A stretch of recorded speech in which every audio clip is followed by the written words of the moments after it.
मी अविच्या नावाने 2 लाख रुपये fix deposit मध्ये ठेवले होते. हो, ते फिक्स डिपॉझिट पुढच्या आठवड्यात मॅच्युअर होतंय. ते अविच्या नावाने त्याच्या बँकेत ट्रान्सफर करून टाकतो म्हणजे झालं. आपापली घरं घेतली की जबाबदारी वाढेल. जबाबदारी वाढली की तुम्ही जास्त काम कराल असं याच्या आई वडिलांचं म्हणणं. म्हणजे तुम्हाला जबाबदारीची जाणीवही करून दिली आणि स्वतःच्या डोक्यावरचा बोजाही उतरवून टाकला. तुमच्या लग्नात आम्हाला काही देता आलं नाही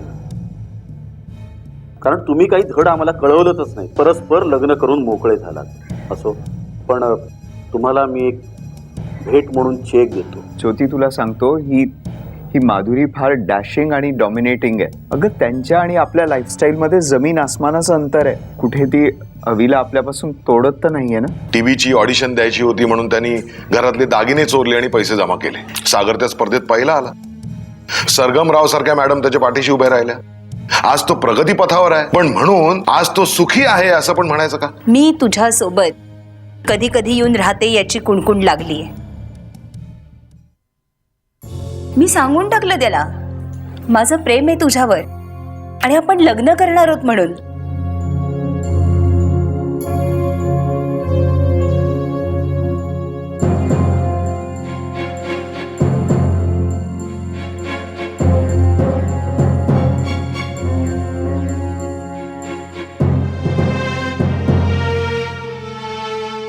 काय?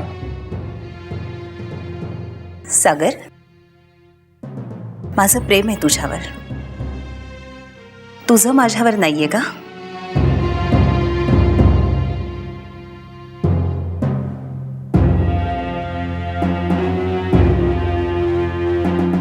मॅडम,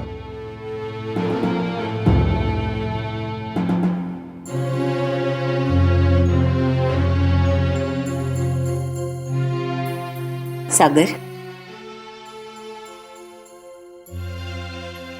मी जर का उद्या तुला म्हणाले की माझ्याशी लग्न कर म्हणून, तर मला नाही म्हणणं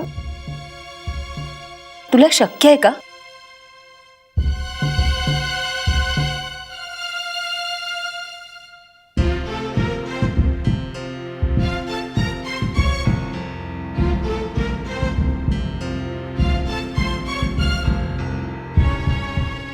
मॅडम, तुम्ही मध्येच असं काहीतरी बोलता, विचारता की मी बधीर होऊन जातो. काय उत्तर द्यावं मला काहीच सुचत नाही. हो का सागर? मला सांग, तो अनुभव कसा वाटला? मॅडम, सांग ना रे, सांग.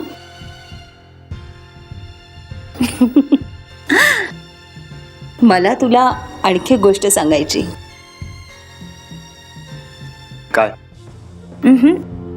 अशी मोठ्यानी नाही, ती फिल्मी स्टाईलनं कानात सांगायची. सांगू सांगू? सागर, ऐक ना. सागर, मैं तुम्हारे बच्चे की माँ बनने वाली हूँ.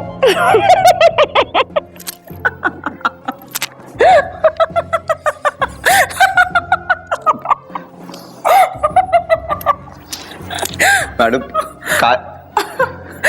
काय बोलताय? कमॉन सागर, अरे आई लव यू पासून मैं तुम्हारे बच्चे की माँ बनने वाली हूँ इथपर्यंत सगळं काही खोटं होतं.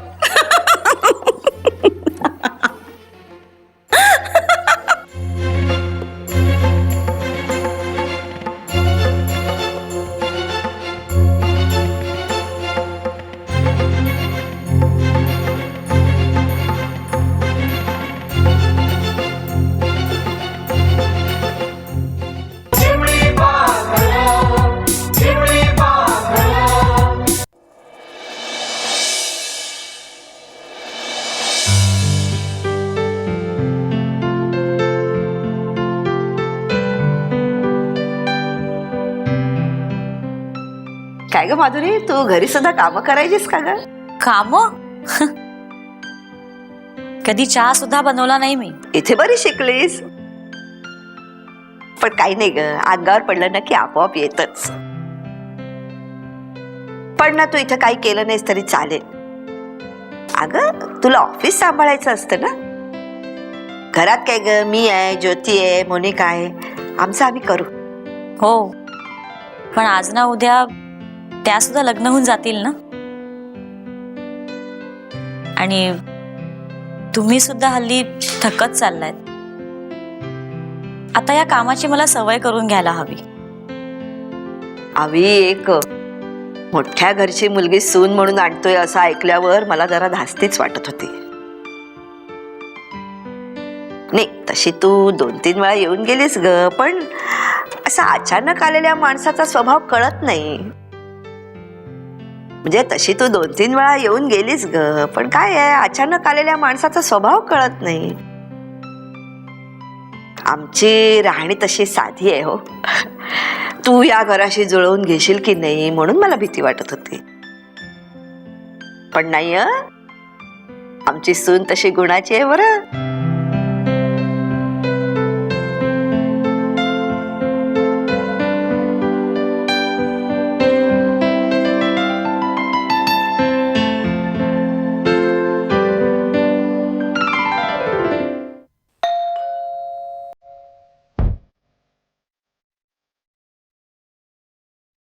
नमस्कार मॅडम. येस. मी मंजित. साहेबांनी सांगितलं असेल तुम्हाला. हो, फोन आला होता. येईन नाही? नाही नको. साहेबांनी पार्सल द्यायला सांगितलं होतं. खूप अर्जंट आहे म्हणाले. घरी जाता आता देऊन जा बोलले होते. Okay, thank you. ओके, येतो मी.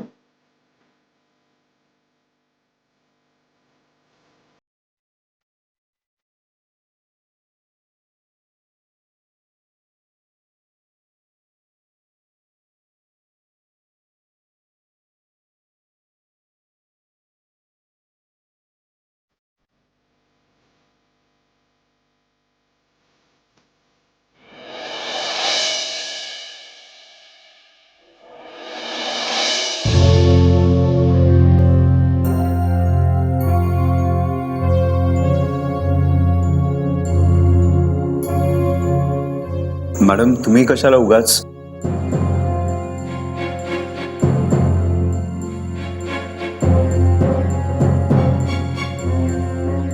तुम्हाला एक गोष्ट विचारू? विचार. तुमची मुलगी तुम्हाला नाही विचारत कधी तुम्ही रात्रभर घराबाहेर का असता म्हणून?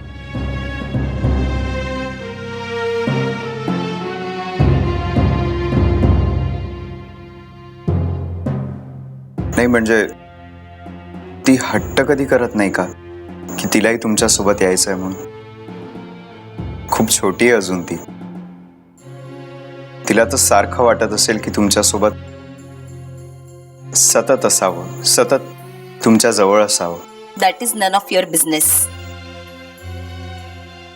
हे बघ सागर, तू माझी काळजी करतोयस ना इथपर्यंत ठीक आहे, पण माझ्या मुलीची काळजी करण्याची काहीच गरज नाही. सॉरी.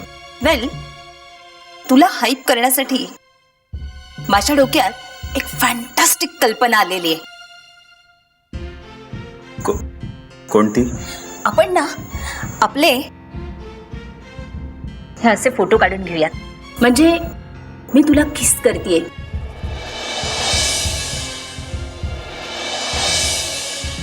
वगैरे वगैरे. आपणच हे फोटो मीडियापर्यंत पोचवायचे.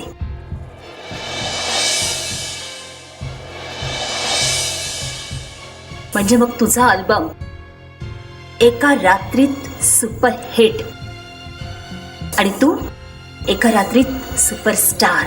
सागर,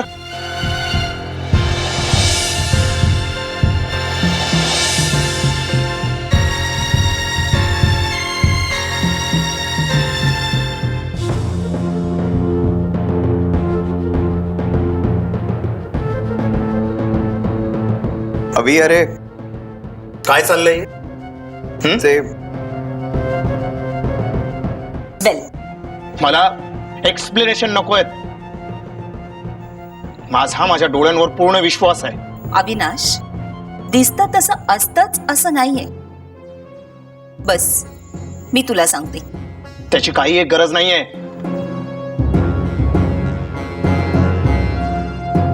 अभि अरे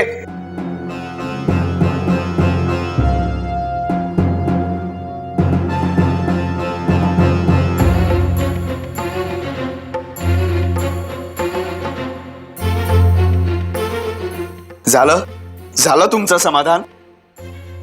आता हा अभि घरी जाईल आणि आई बाबांना एकाचं दोन करून सांगेल. म्हणजे लागली माझी वाट पुरती लागली. तसं काहीही होणार नाहीये. तुझ्या आई वडिलांना काय सांगायचं ते मी बघीन. आणि माधुरीला काय सांगणार आहात तुम्ही? मॅडम, ती तुमची भाची आहे आणि माझी वहिनी नाही. हे चांगलं नाहीये. आपण जगाला नाही, आपण स्वतःला फसवतोय. Now shut your mouth and listen to me. मी तुझ्या अल्बम वरती 1.25 करोड रुपये गुंतवलेले आणि ते काही फक्त तुझ्या गाण्याच्या जोरावरती परत मिळणार नाहीयेत. त्यासाठी अशा अनेक गोष्टी आपल्याला कराव्या लागतील. तुझ्या मनाला पटो किंवा न पटो, कराव्या लागतील. मी समीरला सांगून फोटोग्राफर अरेंज करतेय. So get ready.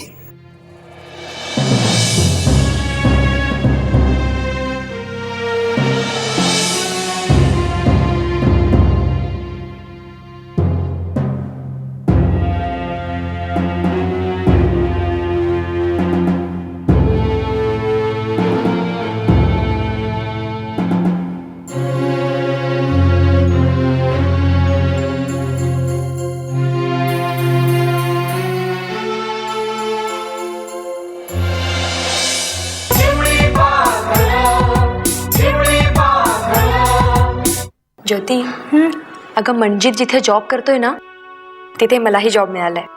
अरे गुड यार. काय जॉब आहे? स्टेनोचा. स्टेनोचा? हो. अगं म्हणजे फारशा काही बऱ्या पगाराची नोकरी नसणार ग. नसे ना का? अगं किती दिवस मी घरी बसून राहू? आणि नोकरीच्या निमित्ताने घराबाहेर पडेन, कॉन्फिडन्स मिळेल, एक्सपिरियन्स मिळेल आणि त्यानंतर बेटर जॉब शोधता येईल ना. हो, ते पण आहेच म्हणा. ठीक आहे, कर तू. चांगलंय.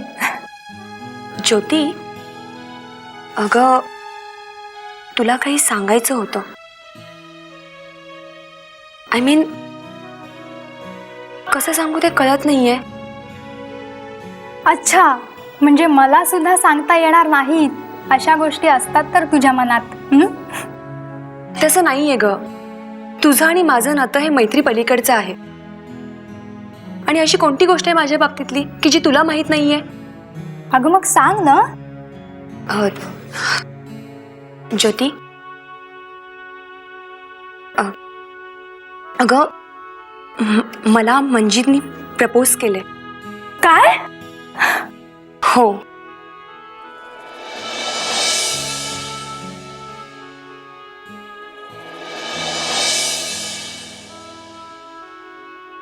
अगं मग तू काय म्हणालीस? मी काय सांगणार? अगं माझ्या आयुष्यात एवढ्या काही गोष्टी घडून गेल्यात की मी सध्या तरी प्रेम आणि लग्न करण्याच्या मनस्थितीत नाहीये, हे मी त्याला स्पष्ट सांगितलं. लग्नाआधी मी प्रेग्नंट राहिले. त्या बाळाचा बाप कोण हे देखील मला सांगता येत नव्हतं. मी म्हटलं त्याला की अशा वाईट मुलीशी लग्न करण्याचा विचार तू कसा करू शकतोस. मग तो काय म्हणाला? अगं त्याच्याही मनात गिल्ट आहेच. मी बिघडले होते याला बऱ्याच अंशी तो स्वतः जबाबदार आहे असं आजही वाटतंय त्याला. तो म्हणाला की माझा निर्णय होईपर्यंत तो वाट बघेल, पण माझ्याखेरीज तो दुसऱ्या कुणाशीही लग्न करणार नाही. हे बघ मोनिका, आई बाबांना विचारल्याशिवाय तू कोणताही निर्णय घेणार नाहीयेस. ऑफकोर्स ज्योती, अगं मी आयुष्यात उभी राहिले ती तुझ्या आई वडिलांच्या सपोर्टमुळेच. आणि माझ्या आयुष्यात यापुढे जेही निर्णय घेतले जातील ते तुझे आई वडील घेतील. तुझ्या आई वडिलांच्या निर्णयापुढे मी जाणार नाही. तुझे आई वडील जे म्हणतील तीच माझ्यासाठी पूर्व दिशा.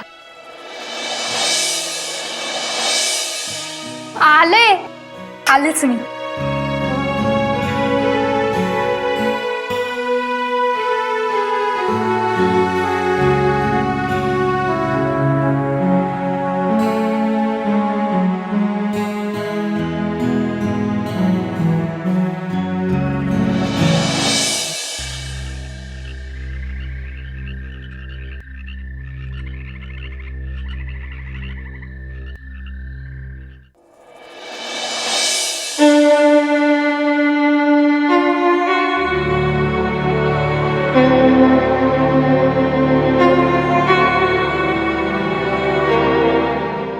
शेवटी माधुरीने स्वतःच तेच खरं केलं.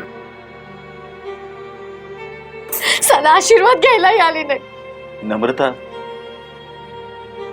अगं आता रडून काही उपयोग आहे का? अहो, पोटची पोरगी मागचा पुढचा विचार न करता विहिरीत उडी मारते आणि रडू नको तर काय करू. हे पंडित कुटुंब मोठं सुसंस्कारित कुटुंब ना. आपली मुलगी लग्न करून परस्पर ह्यांच्या घरी गेली तर साधा फोन करून कळवताही नाही आलं का त्यांना आपल्याला. अविनाशच्या आई वडिलांना साधा आपल्याशी बोलावंसही वाटलं नाही. हे संस्कारित कुटुंब असं. अगं यात त्यांची काय चूक आहे? आपल्या मुलीने स्थाळ तंत्र सोडलं म्हटल्यावर ते तरी काय करणार आहे? हे बघ तू रडू नको.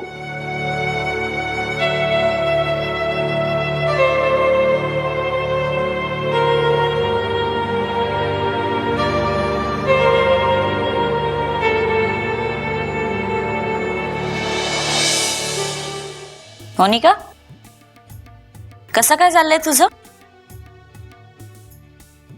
कुठे काय चाललंय वहिनी? जॉब शोधतीये. असं नुसतं बसून राहणं बरं दिसत नाही. काय एक्सप्लेन करणार आहेस तू? माझ्या डोळ्यांनी जे मी पाहिलं ते खोटं होतं हे तू पटवून देणार आहेस?